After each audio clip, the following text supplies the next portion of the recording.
Study IQ IAS, आपका selection हमारा mission. Hello everyone, welcome to study IQ। आज बहुत ही इंपॉर्टेंट टॉपिक पे बात करेंगे क्योंकि बार बार हम कंपैरिजन करते हैं चाइना के साथ। तो how China is changing economically और सोशली, वो कैसे चेंज हो रहा है, and how China is moving up the value chain, and what are now the underlying challenges for India, और क्या अपॉर्चुनिटीज़ हैं इंडिया के पास, क्योंकि चाइना अपनी लो कॉस्ट मैन्युफैक्चरिंग से अब आगे बढ़ रहा है और वो वर्ल्ड लीडर बनना चाहता है कुछ स्ट्रैटेजिक इंडस्ट्री में। उसमें से एक में तो वो बन भी चुका है, जो है EV, battery manufacturing, automation, AI, and इसके साथ साथ एग्रीकल्चर में भी मैसिव इन्वेस्टमेंट कर रहा है China with, and agriculture productivity improve करना चाहता है with the help of AI and home grown AI, I will tell you. तो कैसे हम इसको एज अपॉर्चुनिटी यूज़ कर सकते हैं अपनी मैन्युफैक्चरिंग प्रॉपर करने के लिए, साथ ही साथ कुछ कंस्ट्रक्टिव बट डिफरेंशिएटेड व्यू देखेंगे डॉक्टर रघुराम राजन का, कि कैसे हम instead of going again for manufacturing, जो बस हम मिस कर चुके हैं, उसके जगह हम एक काम ये कर सकते हैं कि अपने सर्विसेज सेक्टर को और इम्प्रूव कर सकते हैं, क्वालिटी ऑफ लाइफ ज़्यादा इम्प्रूव कर सकते हैं, हाई स्किल्ड जॉब्स क्रिएट कर सकते हैं जहाँ पे लोगों को ज़्यादा इनकम हो। तो कौन सा पाथ लेना चाहिए और क्या है चाइना की सक्सेस का राज, ये सब कुछ आज हम लोग समझेंगे। सो वेलकम एवरीवन, मेरा नाम है Rishabh, I am N economics optional faculty. आज शुरू करते हैं हम अपने चाइना टॉपिक से और ये देखते हैं कि how India will get the benefits और हाउ कैन वी बेनिफिट, क्योंकि वियतनाम भी है, इंडोनेशिया भी है, बांग्लादेश भी है, उसके बीच में हम अपनी जगह कहाँ बना सकते हैं। याद रहे यूपीएससी के लिए क्यों रिलेवेंट है ये, बिकॉज यहाँ हम लोग इंडस्ट्रियल पॉलिसी ग्रोथ रिलेटेड चीज़ें पढ़ेंगे, गवर्नमेंट बजटिंग यानी कैसे पॉलिसी फॉर्मुलेशन करना है गवर्नमेंट को, सब्सिडीज़ की तरफ जाना है या फिर इंसेंटिव्स की तरफ, एम्प्लॉयमेंट जनरेशन की बातें होंगी कि मैन्युफैक्चरिंग इज़ बेटर और services, environmental impact very very important, क्योंकि अब हर जगह सस्टेनेबल डेवलपमेंट की बात है, और इंटरनेशनल ट्रेड में कैसे इंडिया अपना जो परसेंटेज है ग्लोबल ट्रेड में, जैसे सर्विसेज में 4.5% है और गुड्स ट्रेड में मात्र 1.7% है, वो कैसे इंप्रूव कर सकता है और कहाँ इंडिया को फोकस करना चाहिए। क्या क्या ग्लोबल एग्जाम्पल्स हैं दुनिया में जो इंडिया को प्रेरित कर सकते हैं, उसकी पॉलिसी मेकिंग को इन्फ्लुएंस कर सकते हैं, उन सब के ऊपर, और साथ ही साथ क्या इकोनॉमिक थ्योरीज़ हैं उनके ऊपर भी बात करेंगे। और उससे साथ साथ एक मेंस प्रैक्टिस क्वेश्चन, अगर ये वीडियो आप पूरा देखते हैं तो ये आंसर आप लिख पाएंगे।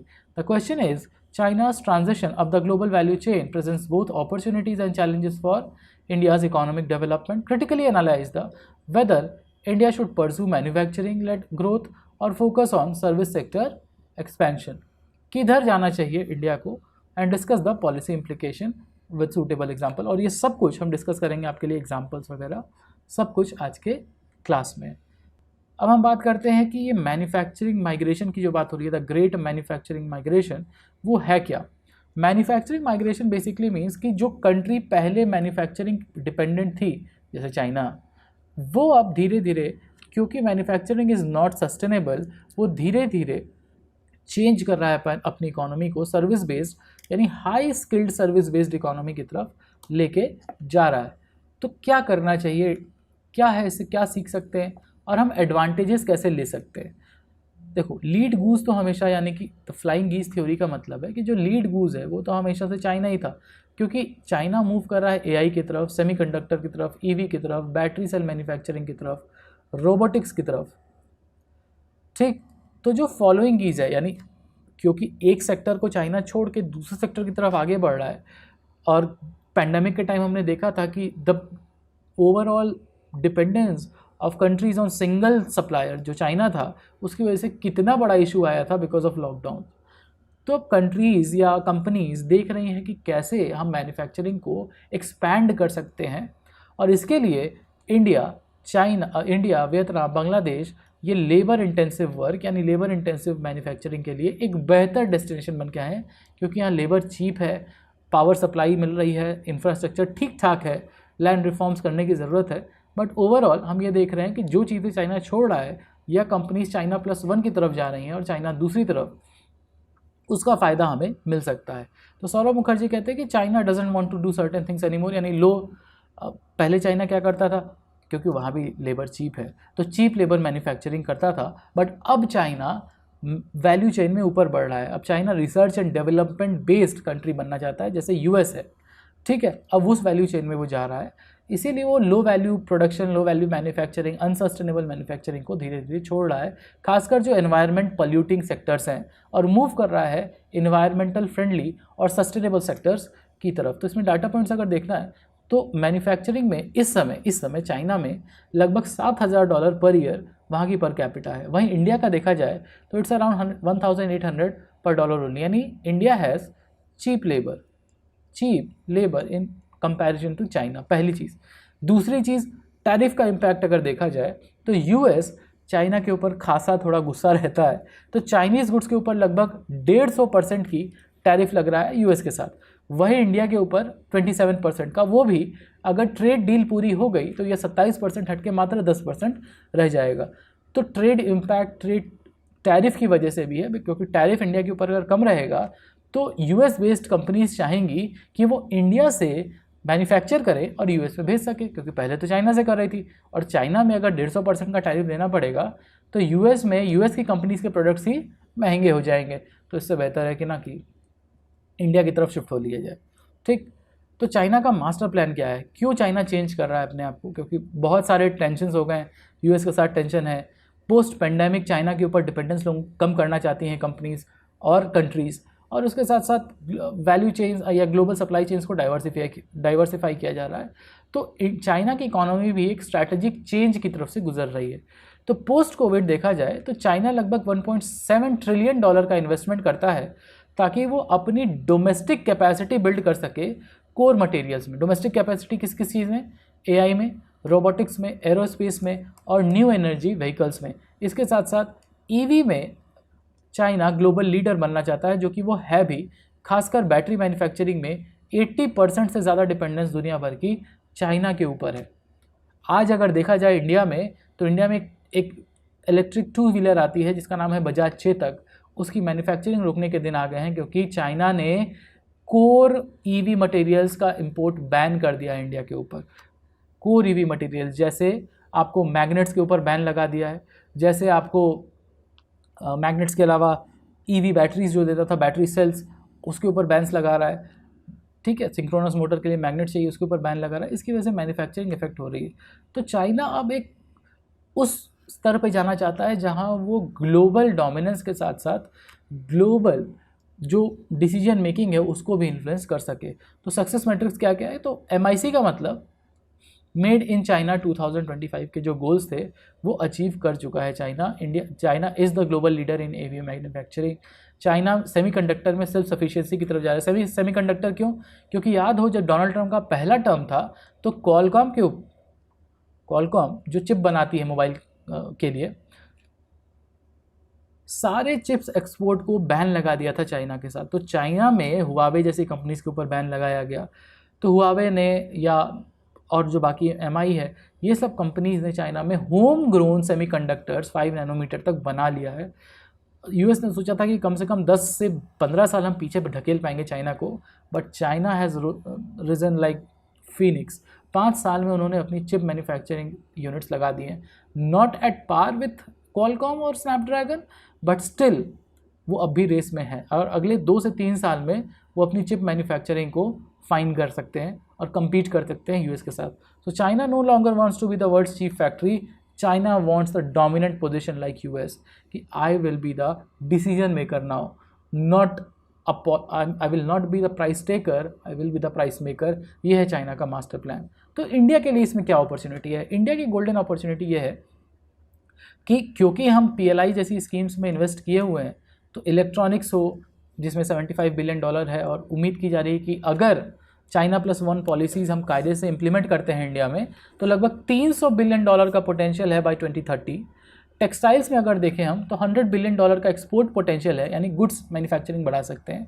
ऑटोमोटिव में $200 बिलियन की अपॉर्चुनिटी है, खासकर कंपनीज लाइक फोर्ड जो बंद करके जा चुकी हैं इंडिया से, बट आज भी इंडिया में मैन्युफैक्चर कर रही हैं एक्सपोर्ट मार्केट के लिए। और केमिकल्स में हम देखें तो $500 बिलियन का ग्लोबल मार्केट में हम डोमिनेंस रख सकते हैं बाय 2030। बट हाँ, इन सारी मैन्युफैक्चरिंग में एक बहुत बड़ा कंपोनेंट है इन्वायरमेंटल कंसर्न, बहुत बड़ा कंपोनेंट है, आगे हम लोग इसको डिस्कस करेंगे। चाइना +1 स्ट्रैटेजी क्या कहती है कि एप्पल ने अपने 25% आईफोन मैन्युफैक्चरिंग इंडिया में कर लिया, इसके साथ साथ लगभग 20% का लोकलाइजेशन भी अचीव कर लिया है एप्पल ने, यानी लोकल मैन्युफैक्चरिंग यूनिट से ही खरीद रहा है एप्पल। सैमसंग ने $7 बिलियन इन्वेस्ट किए हैं और एशिया की सबसे बड़ी फैक्ट्री नोएडा में लगाई है। एफडीआई ग्रोथ देखा जाए तो मैन्युफैक्चरिंग एफडीआई में लगभग 75% का ग्रोथ रहा है इंडिया में। अच्छा, तो केस स्टडी अगर हम देखते हैं तो चाइना +1 पॉलिसी जब से आई है तो सबसे बड़ा एडवांटेज जो किसी कंट्री को मिला है तो वो है वियतनाम। चाइना से क्लोजनेस भी एक वजह है, और $40 बिलियन तक का एक्सपोर्ट्स बढ़ा है उसका टेक्सटाइल सेक्टर में। बट इसकी दूसरी वजह भी, ऐसा नहीं है कि वियतनाम में फैक्ट्रीज लगने का सिलसिला आ गया, नहीं।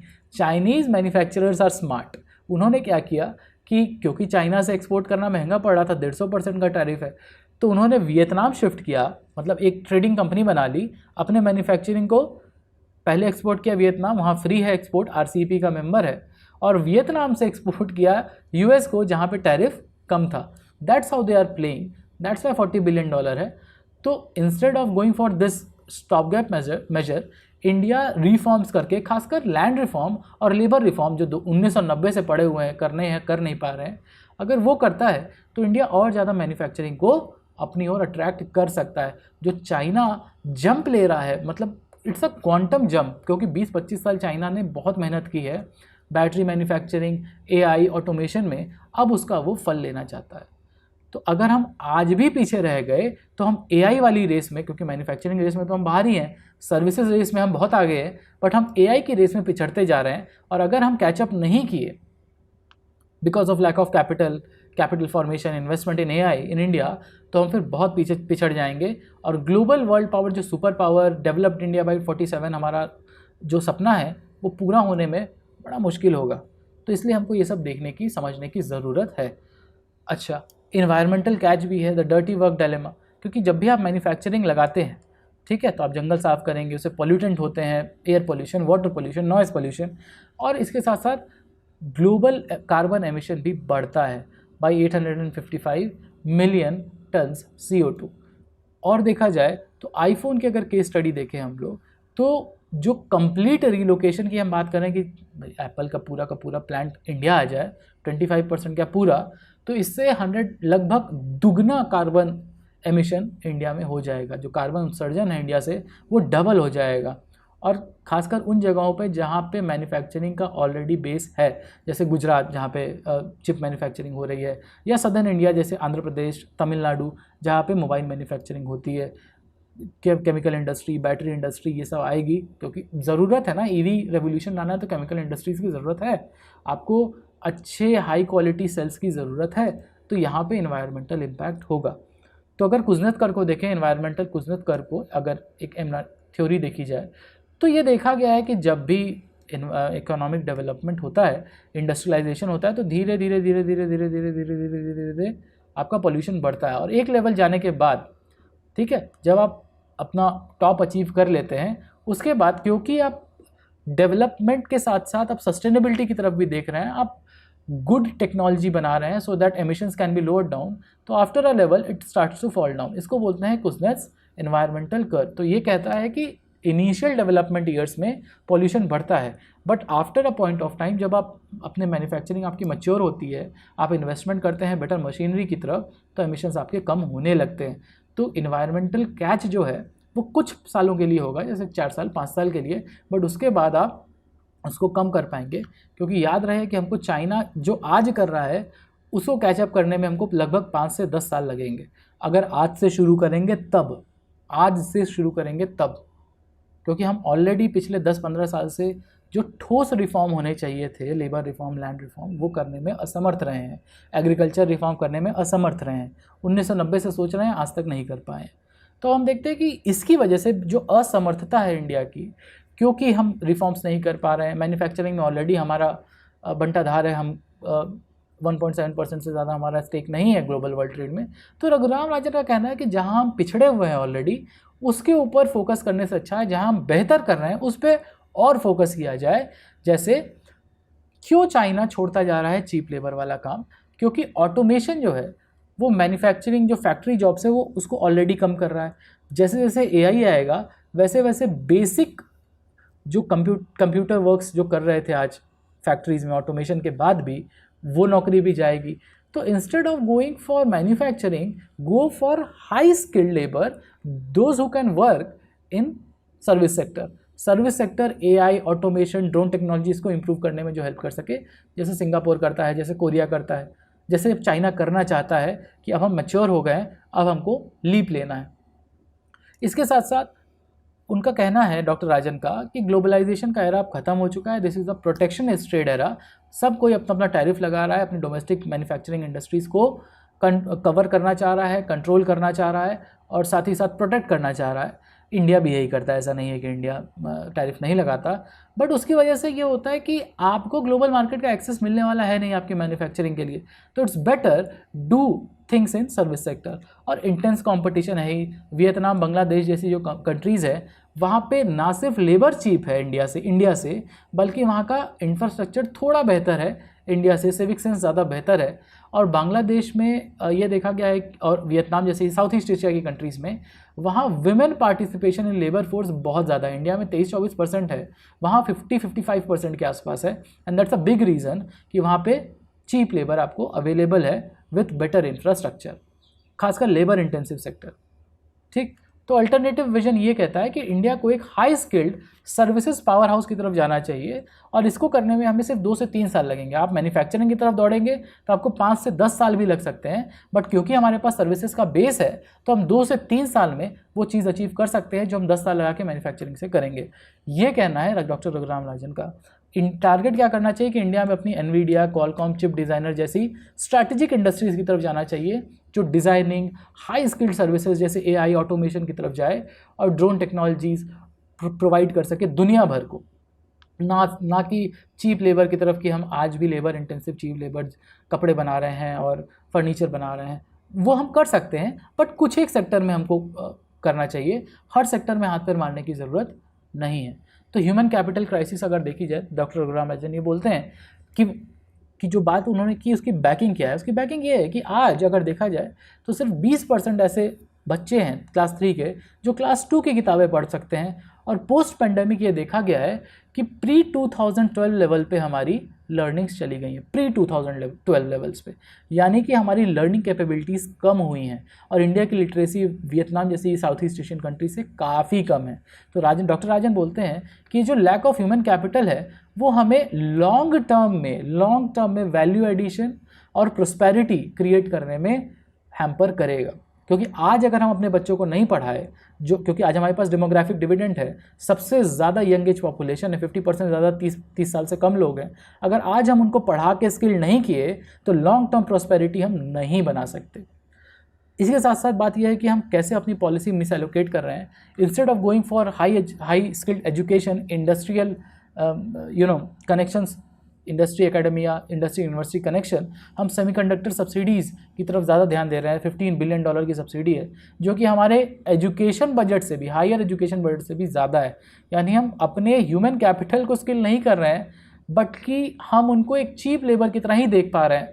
यानी we are not looking at our demography as dividend, we are looking them as a part of cheap labour only. अगर हम डिविडेंड की तरह देखते तो हम उनको पढ़ाते लिखाते, उनको बेहतर मेडिकल सुविधाएं प्रोवाइड करने की कोशिश करते, ताकि रिसर्च एंड डेवलपमेंट की अपॉर्चुनिटी ज़्यादा बेहतर बन सके इंडिया में लॉन्ग टर्म ग्रोथ प्रोस्पेरिटी के लिए। अभी हम बहुत ही मायोपिक व्यू लेके चल रहे हैं।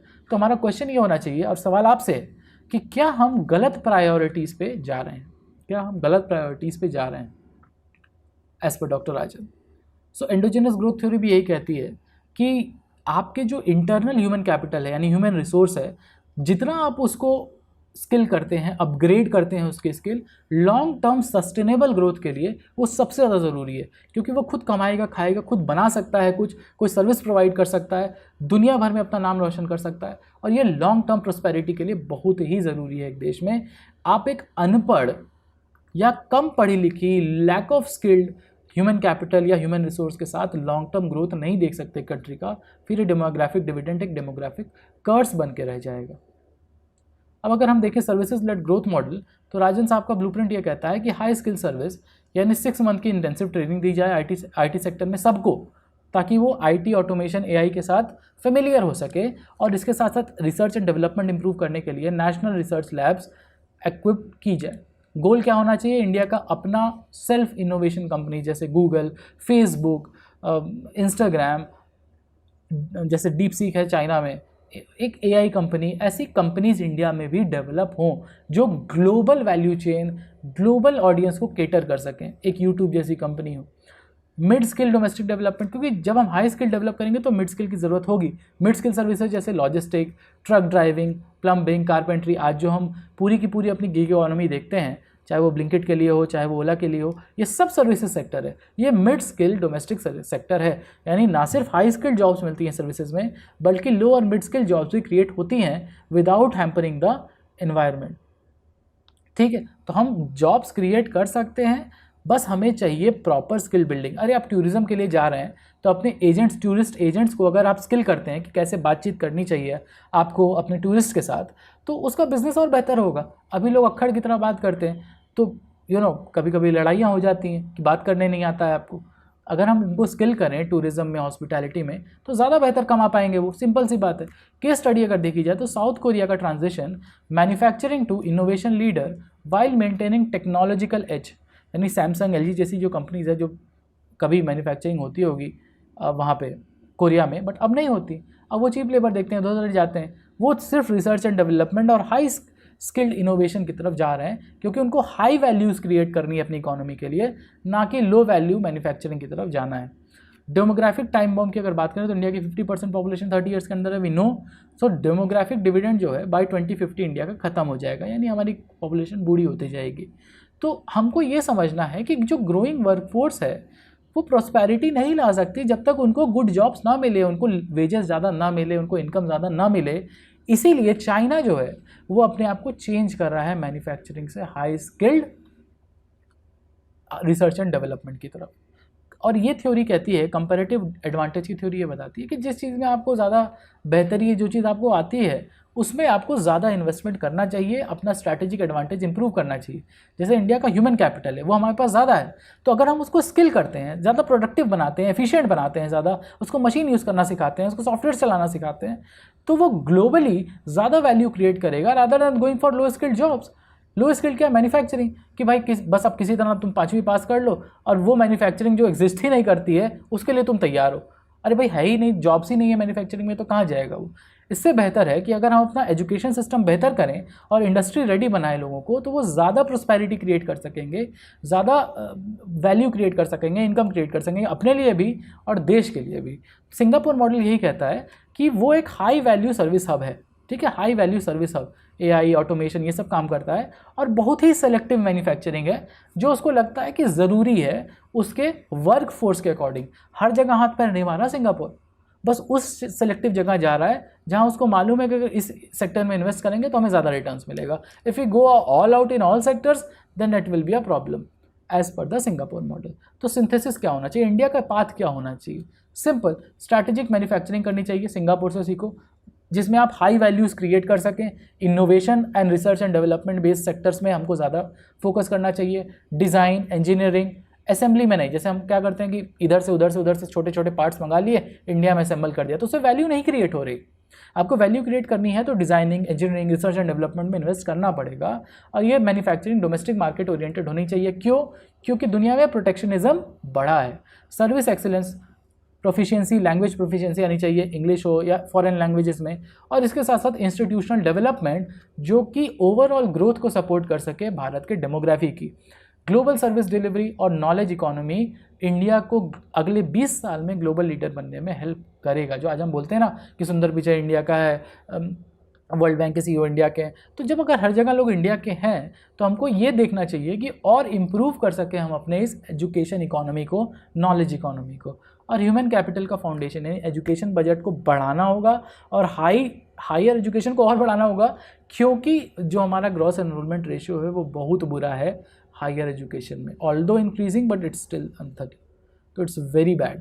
तो हमको वो सुधारने की ज़रूरत है। और इसके साथ साथ यूनिवर्सिटी और इंडस्ट्री को लिंक करने का प्रोग्राम, यानी स्टूडेंट्स को by the time they are passing out from the university they should be industry ready. तो जो 6 मंथ का आपको एक कोर्स, इंडस्ट्रियल कोर्सेज ज़रूर कराने चाहिए।